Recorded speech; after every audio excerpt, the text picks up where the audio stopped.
Stay tuned because today's going to be a pretty spicy video.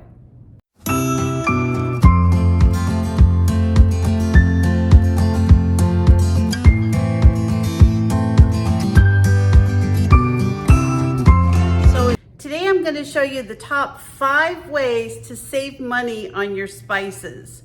So if you've noticed when you go to the grocery store, spices are so expensive. I was looking for a spice just today and it was almost $7 for a little tiny bottle of spice.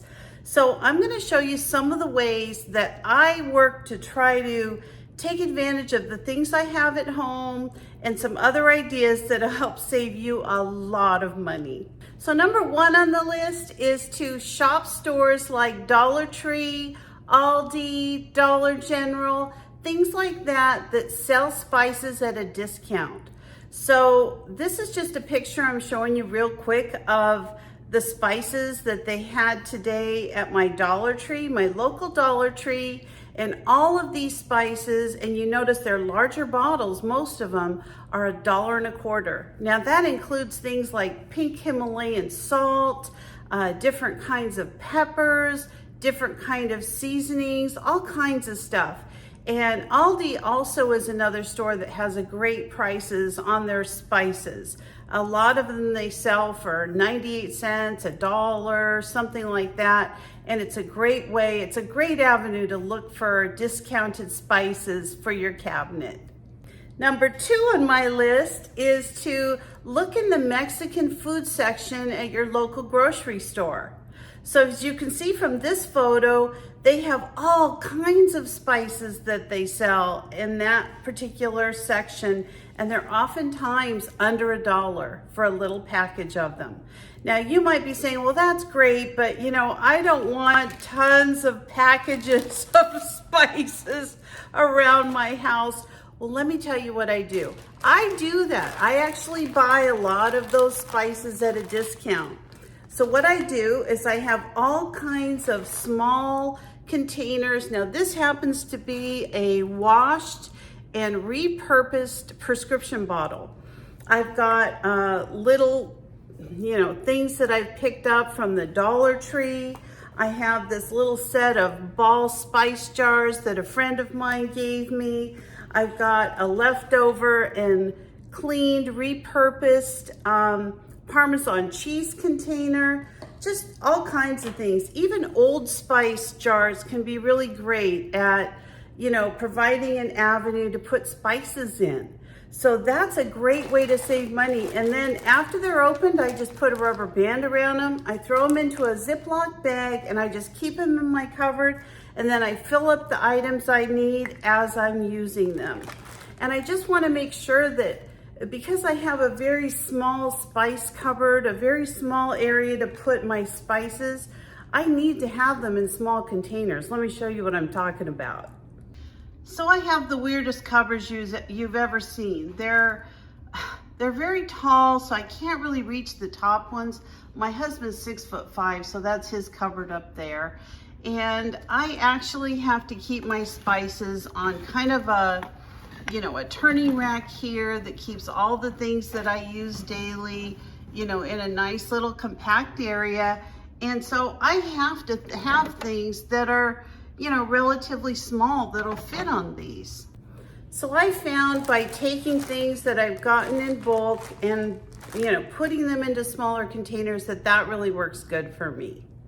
So number 3 on my list is making your own seasoning blends. So a lot of times you can, find spices and things, but when you want the specialty blends, you just can't find them.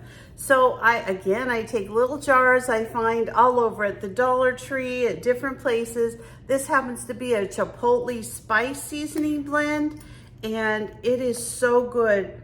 Oh my gosh, I don't know if you can see that, but I use this for chicken and beef and all kinds of stuff, and it's really, really good.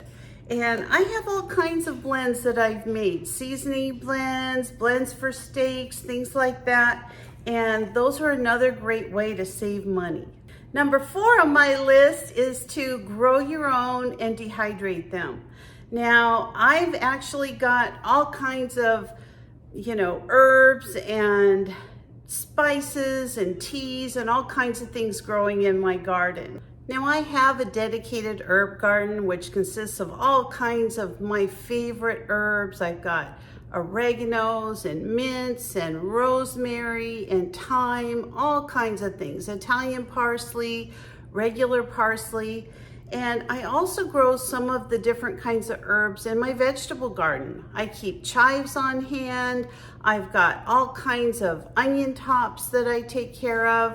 I've got different kinds of basil. Now I wanted to show you some basil that I just have growing in a pot.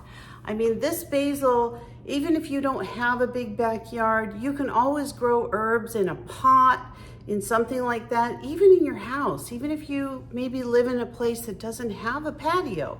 I have some things growing in an arrow garden, so I always have kind of basil and things like that on hand that I can pull some leaves off and put into a dish. But I also have things that I grow in pots. And I have a video, I'm gonna link it above, and it's all about how to dehydrate herbs in the oven rather than your food dehydrator.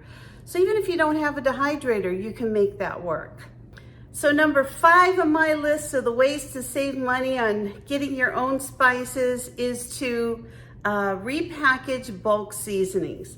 Now, as you know, there's places like Costco and things like that, and there's all types of things that you can repackage. I buy the bigger seasoning blend. I think it's called just a seasoned salt.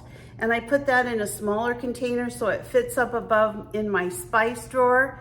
But repackaging bulk items can be another great way to save money. So what do you guys think? Do you have other ideas of ways that you save money on spices? If you do, could you comment below and let me know the different kinds of things that you do? I'd love to know, what other people are doing, and I think it's great if we can share those things.